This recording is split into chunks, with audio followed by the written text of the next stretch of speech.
ত্রিপুরার আন্তর্জাতিক সীমান্ত পথকে করিডোর হিসেবে ব্যবহার করে মানব পাচারের পাশাপাশি অস্ত্রশস্ত্র পাচার অব্যাহত রয়েছে। স্বাভাবিক কারণে অভ্যন্তরীণ নিরাপত্তা ব্যবস্থা সংশয় পড়েছে। ভারতের প্রজাতন্ত্র দিবসের প্রাক্কালে সীমান্ত এলাকায় অস্ত্রসহ এক বাংলাদেশি নাগরিককে আটকের ঘটনায় রীতিমতো চাঞ্চল্যের সৃষ্টি হয়েছে।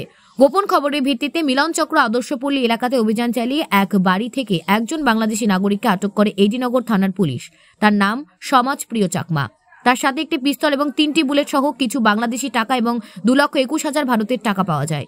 এ বিষয়ে বিস্তারিত তুলে ধরেন সদর এসডিপিও তথা আমতলী সাব ডিভিশনের ভারপ্রাপ্ত এসডিপিও দেবপ্রসাদ রায়।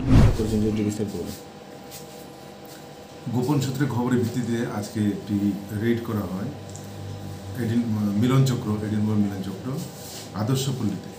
তো খবর ছিল যে এখানে একজন বাংলাদেশি নাগরিক, তার কাছে একটা আর্মস আছে এবং আরও আপত্তিকরজনক কিছু থাকার কথা। অ্যাকর্ডিংলি ওই বাড়িতে রেড করার পর সমাজপ্রিয় চাকমা তাকে বাড়িতে পাওয়া যায় এবং তার কাছ থেকে তার ঘর তল্লাশি চালিয়ে আমরা একটি 9mm পিস্তল, 25,000 বাংলাদেশি টাকা এবং 2,21,000 ইন্ডিয়ান কারেন্সি